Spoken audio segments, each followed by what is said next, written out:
Hi, my name is Gibson, and I'm the creator of the Personal Development School. This is your daily breakthrough video, and in this video, I want to talk to you about 5 things you should never say to a dismissive avoidant attachment style. So, this is assuming you're in a romantic relationship, and this is assuming that you're fairly early into the romantic relationship. So, let's say the first 6 months, the first year, and it's quite early. So number one, this is also assuming, by the way, that a dismissive avoidant has not been working on themselves. They're not developing emotional literacy and having deep conversations. This is like a DA who's not interested in that stuff, like that kind of dynamic. So first thing is, what are you feeling? Dismissive avoidants don't like to tap into their feelings, right? We know so much of their personality is about trying to avoid that part of themselves. So when you say to a DA, oh, well, what are you feeling? A really great reframe, because by the way, I'll tell you the reframes for each of these and how to communicate instead. A really great reframe is, what are you thinking about X, Y, Z? And the more specific you are about it, so let's say you're in an argument, and let's say the argument is about spending more time together, and you're having the conversation, it's kind of heated, and you say, well, what are you feeling?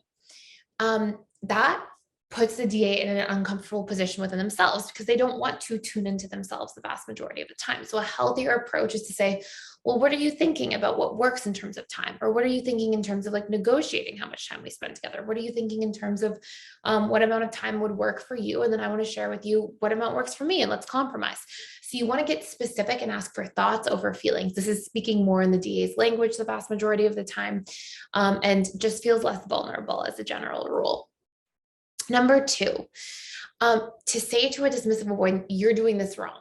Okay, so if you get into a position where you're in a romantic partnership and you say, you're doing this wrong, you're doing the relationship wrong, you're doing, whatever it is, if there's something that you're doing wrong, that lands really painfully for a dismissive avoidant. They have big wounds around shame and feelings of defectiveness at a deep subconscious level. And so rather than saying that, a healthier reframe is to say, hey, here's what we could do to improve, right? So let's say they're doing something wrong with communication and texting.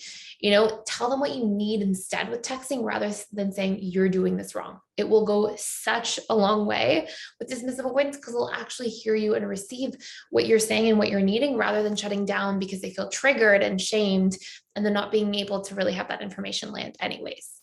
Number 3 is saying, that's embarrassing.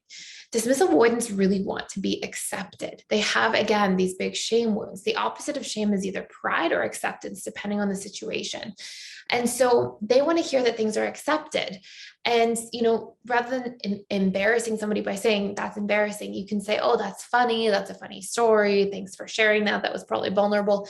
If you can share it that way. And if something, feels a certain way for you that's not healthy, or you don't like something, you can say, oh, thanks for sharing that. If it were me in the situation, I would have rathered X, Y, Z. So you can still state your boundary or your need, or whatever it is relative to what the situation's about. But just to say that's embarrassing actually is so difficult for DAs to process. And I know some of you guys are going to be in here being like, I don't want to walk on eggshells with communication, but I'm putting a series out for all of the different attachment styles when it comes to things that really trigger them to hear in relationships that we may not be consciously aware of. And by recognizing some of these patterns and things, and just having healthy reframes, just so we can be mindful and considerate of our loved ones and some of their pain points and wounds, that's actually part of what healthy interdependency is. I don't mean bend over backwards and walk on eggshells, but I mean if there's a few things that really land poorly, just changing the way you communicate. You can still get your point across, but just shift the strategy you use to really share your point or to communicate. Topic number 4 that you shouldn't say is, tell me everything. Dismissive avoidants tend to like a little bit of their privacy, and they like to open up slowly, and they like to, know that their privacy can be respected, and their freedom and autonomy and domain will be respected. Usually as dismissive avoidants become more secure and are in longer term relationships, and especially once your relationship has made it beyond the power struggle stage, DAs tend to be more open about stuff. But instead of saying, tell me everything, ask just for specific details instead. When dismissive avoidants hear, tell me everything, they feel like, I don't even know what that means. How do I speak in that language? That's overwhelming. That's pressuring. That's invading my privacy. So instead saying, oh, I want to hear more about that. Things like that land a lot better. And by the way, before I tell you the last one, I have a really in-depth course that goes through all of how to communicate with each attachment style. And we have over 60 different scripts, and they're scripts that you can model off of and put in text messages and in emails, use to actually communicate in person. And I even talk about in the course, like objections that may come up, but the scripts are like ways of speaking to each different attachment style around the things that you need, around your fears, your wounds, your boundaries, in a way that's best received by that person. And you can check that out for free for 7 days and print all the scripts off and check it all out by using the link below. And number 5 is to ask them, what is the future? And here's what I want you to really know from number 5 is that it is really correct relationally and valuable and perfectly acceptable to ask about if somebody's interested in the future.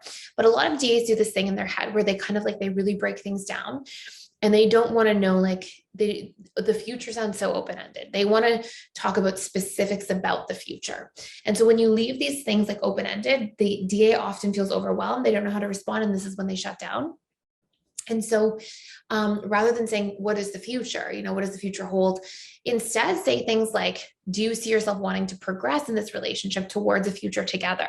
Get specific about it, because if you're more specific about it, the DA hears that specific question and then they can answer, and they don't feel like it's overwhelming or confusing in this like emotional domain of relationships that they tend to sometimes feel out of sorts within. So getting really specific is important. And obviously asking what is our future in like 2 weeks of dating is different than asking what the future is a few months into dating. But I just want to articulate that when I say that, it's an appropriate question to ask when you're moving along a relationship and things are getting more serious, but the way you ask it will make a massive impact on how open the DA is to really like talking about it, conversating with you, and moving ahead. So I hope this was helpful. Again, if you want to use some of those scripts, you can check out the link in the description box below. And thank you so much for being here and for watching. Please like, share, and subscribe if you're getting a lot of enjoyment and value out of this channel. I'd really appreciate it. And I will see you in the next video.